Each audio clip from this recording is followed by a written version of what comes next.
Published 10/16 Est, the 14th of November 2017. Updated 0055 Est, the 15th of November 2017. Zimbabwe's military has stormed the country's national broadcaster's studios to declare it is targeting criminals amid fears of a coup after reports of explosions and gunfire in the capital. The military read a statement on live TV claiming this not a military takeover of government, and President Robert Mugabe was safe. The U.S. Embassy in Zimbabwe had ordered employees and U.S. citizens in the African nation to take cover and seek shelter on Tuesday after gunfire was heard near the home of the 93-year-old president, sparking fears of an armed military takeover. SOLR stormed the headquarters of state broadcaster ZBC in the early hours of Wednesday. Two members of staff and a human rights worker told Reuters the staff complained they were manhandled by the military members. After taking control of the station, the military released a statement which denied a coup was underway, adding that Mugabe and his family were safe and their security is guaranteed. They added that the army were targeting people who were committing crimes that are causing social and economic suffering in the country. As soon as we have accomplished our mission, we expect that the situation will return to normalcy. The statement continued. Zimbabwe's military stormed the country's national broadcaster's studios to declare there was no coup after explosions and gunfire were heard in the capital. Two SOLRs sitting in a tank on the outskirts of Harare where a suspected coup took place in the early hours of Wednesday morning. First Lady Grace Mugabe, 52, pictured with her husband, is now being lined up to succeed her husband after her opponent was fired. Zimbabwe Major General S.B. Moyo, Chief of Staff Logistics, said on national television, "We wish to assure the nation that His Excellency the President of the Republic of Zimbabwe, and Commander-in-Chief of Zimbabwe Defense Forces, Comrade R.G. Mugabe, and his family are safe and their security is guaranteed. We are only targeting criminals around him who are committing crimes that are causing social and economic suffering in the country in order to bring them to justice. As soon as we have accomplished our mission, we expect that the situation will return to normalcy." To the civil servants, as you are aware, there is a plan by the same people to influence the current purging that is taking place in the political sphere to the civil service. We are against that act of injustice and we intend to protect every one of you against that. To the judiciary, the measures underway are intended to assure that as an independent arm of the state you are able to exercise your independent authority without fear of being obstructed. Tensions have been rising in the landlocked African country after Zimbabwe's head of the military, General Constantino Chiwenga, challenged Mugabe over his decision to sack the vice president Emmerson Mnangagwa. The move was widely seen as a power play to make way for his wife Grace to succeed him. Chiwenga had threatened that the army could step in to end President Mugabe's perjured opponents on Monday. The ruling ZANU-PF party hit back at the threat, saying it would never succumb to military pressure and described the statement by the armed forces chief as treasonable conduct. Tanks had been making their way to the city center throughout the day as tensions reached boiling point. Then at least 3 explosions were heard in Harare, sparking fears of a coup which sent shockwaves around Zimbabwe. Armed SOLRs were also reportedly seen assaulting passers-by in the capital and loading ammunition near a group of 4 military vehicles in an unprecedented challenge to Mugabe. The Zimbabwean president's house, where gunfire was heard this morning, was also surrounded by SOLRs, but speculation suggested it was for his own protection amid suggestions his 37-year reign was coming to an end. Zimbabwe's envoy to South Africa, Isaac Moyo, had earlier reported there was no coup, adding that the government was intact. A street scene along Robert Mugabe Road in Harare, Tuesday, November 14, 2017, where violence broke out during a suspected coup. At least 3 loud explosions echoed across central Harare in the early hours of Wednesday after troops deployed on the streets of the capital and seized the state broadcaster, prompting speculation of a coup. A number of tanks were seen heading for the Zimbabwean capital of Harare on Tuesday, a day after the head of the armed forces threatened to intervene in Harare in the early hours of this morning. Aggressive SOLRs told passing cars to keep moving through the darkness. "Don't try anything funny. Just go," one barked at a reporter on Harare Drive. 2 hours later, SOLRS overran the headquarters of the ZBC, Zimbabwe's state broadcaster and a principal Mugabe mouthpiece, and ordered staff to leave. Shortly afterwards, 3 explosions rocked the center of the southern African nation's capital, witnesses said. Despite the troops stationed at locations across Harare, there was no word from the military as to the fate of Mugabe, Zimbabwe's leader of the last 37 years and the self-styled grand old man of African politics. The U.S. Embassy in Zimbabwe on Wednesday warned its citizens in the country to shelter in place due to ongoing political uncertainty as the crisis deepened. U.S. citizens in Zimbabwe are encouraged to shelter in place until further notice, the embassy in Harare said in a statement. Armed forces. A witness saw 4 tanks heading to Harare and 2 other tanks parked beside the main road from Harare to Chinri, about 14 miles from the city. Tanks rolled into Zimbabwe's capital last night, leaving the nation in political chaos as its army chief was accused of attempting a coup. The turmoil in Harare was an unprecedented test of dictator Mugabe's 37-year grip on power. It came a day after the country's most powerful generals warned the 93-year-old president he risked a coup if he continued a purge of senior figures in his ruling ZANU-PF party. Many fear the sackings could clear the way for his wife Grace, 52, to succeed him. It comes after Vice President Emmerson Mnangagwa, nicknamed the Crocodile, was fired by Mugabe last week. Mr. Mnangagwa, 75, who has close ties to the military, had been seen as Mugabe's natural successor, and after he was ousted, he took aim at Mugabe and his supporters. He said ZANU-PF was controlled by undisciplined, egotistical and self-serving minnows who derive their power not from the people and the party but from only 2 individuals in the form of the First Family. Ministers tried to dismiss reports of an unfolding coup last night as fake news, but speculation was rife that Mugabe and his family were about to be forced out. His party said it would never succumb to military pressure and accused Army Chief General Constantino Chiwenga of treasonable conduct because of his threat to step in to end the political purge. Armored military vehicles were spotted on key roads inside the capital's suburbs, and there were reports of heavily armed SOLRS enforcing a lockdown at Mugabe's mansion and at the headquarters of the state broadcaster. 2 witnesses described seeing a military convoy near Westgate Shopping Center, 6 miles from central Harare. Military on the move yesterday. The head of the armed forces, Constantino Chiwenga, openly threatened to intervene in politics if Mugabe did not stop removing veterans from government-owned. A fruit seller said, "I saw a long convoy of military vehicles, including tanks." Social media users said the army headquarters in the city center were sealed off, with no one allowed in or out, and that roadblocks were in place outside the barracks of the Presidential Guard.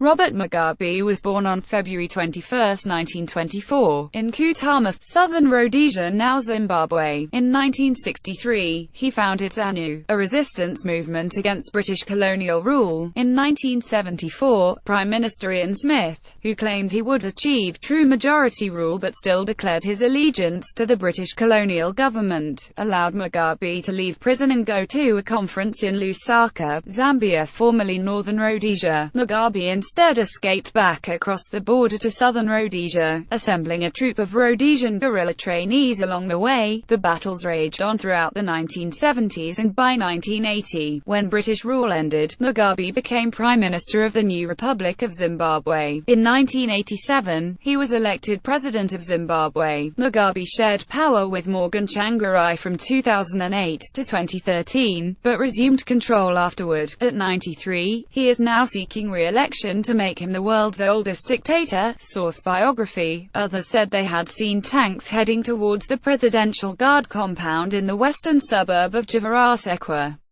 Conflicting reports from the impoverished southern African country claimed the borders had been sealed and the airport shut, although others insisted reports of a coup had been exaggerated. Regime officials insisted Mugabe had chaired a planned cabinet meeting in the afternoon as usual, and claimed footage of military vehicles had been faked.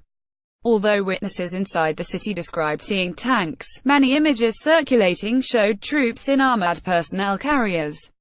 A media blackout appeared to be in force, and there were conflicting reports from inside Harare about the extent of military maneuvers, and whether a coup was underway or whether the military was simply putting on a show of force to back up its previous threat to step in.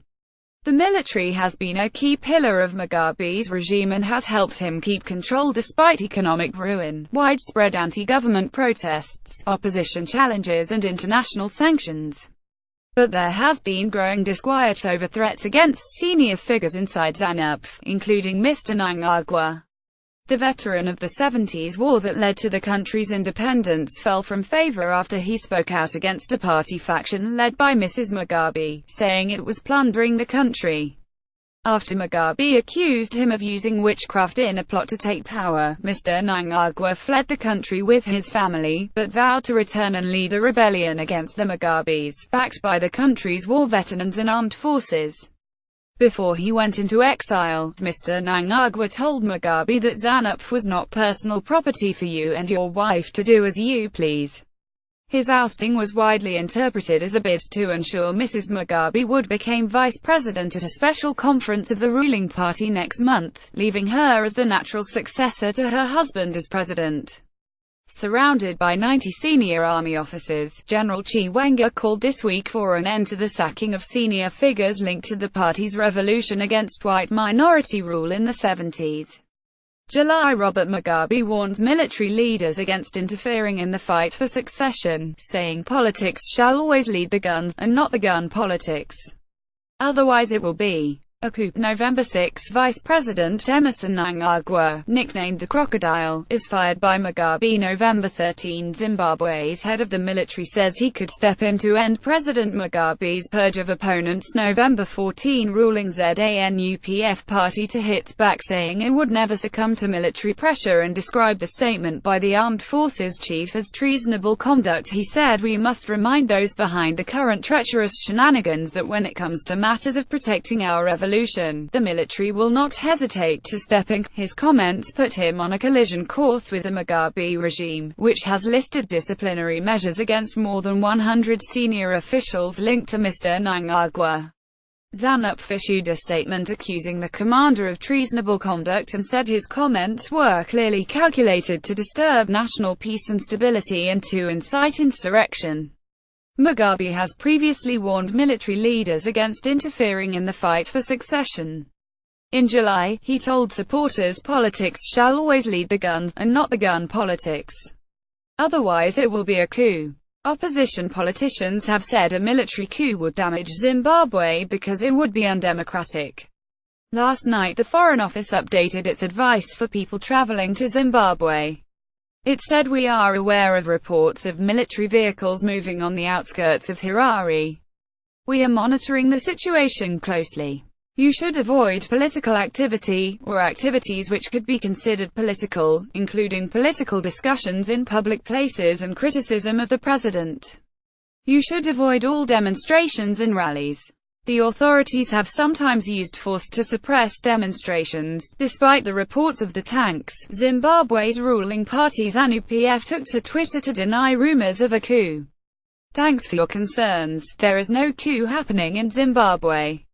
Please continue with your lives and face up to your own problems," warning Zimbabwe Army Chief Constantino Chiwenga addresses a media conference in Harare on Monday. Earlier on Tuesday, the youth wing of Zimbabwe's ruling party accused Zimbabwe Army Chief Chiwenga of subverting the constitution for threatening military intervention. Now sacked Vice President Mnangagwa, 75, a veteran of Zimbabwe's 1970s liberation wars, had been viewed as a likely successor to Mugabe before the president fired him on November 6, but Grace Mugabe, 52, has developed a strong following in the powerful youth wing of the ruling ZANU-PF party, and they have endorsed her to replace Mr. Mnangagwa, though no announcement has yet been made. Her rise has brought her into conflict with the independence-era war veterans, who have increasingly been banished from senior government and party roles in recent years.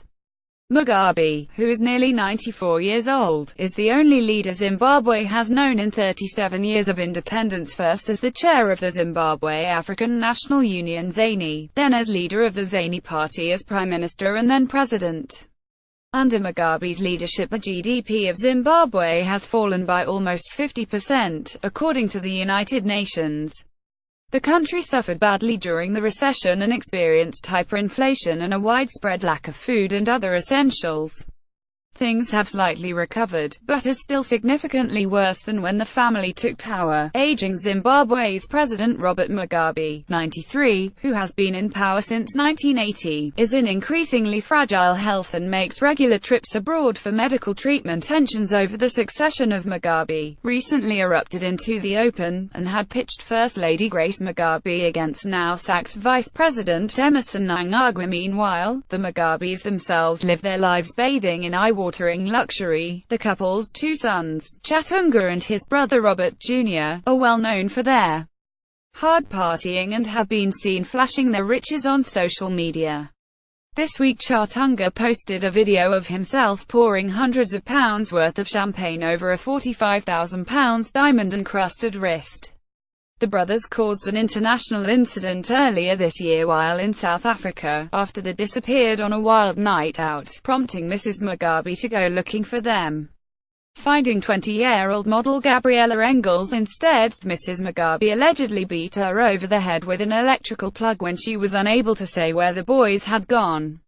That led to a warrant being issued for her arrest, though she was eventually granted diplomatic immunity and allowed to leave the country.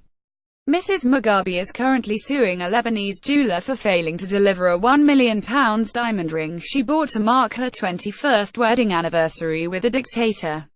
President Mugabe has exerted almost total authority over Zimbabwean politics for decades, but the sacking of his most senior longtime confidant could spark repercussions beyond his control. The removal of Mnangagwa, who has powerful military connections, has laid bare the rivalries inside Zimbabwe's political establishment as Mugabe, 93, shows increasing signs of old age. Mnangagwa, 75, quickly fled into exile, but he vowed to return and launched a direct challenge to Mugabe by calling for members of the ruling ZANU-PF party to desert the president.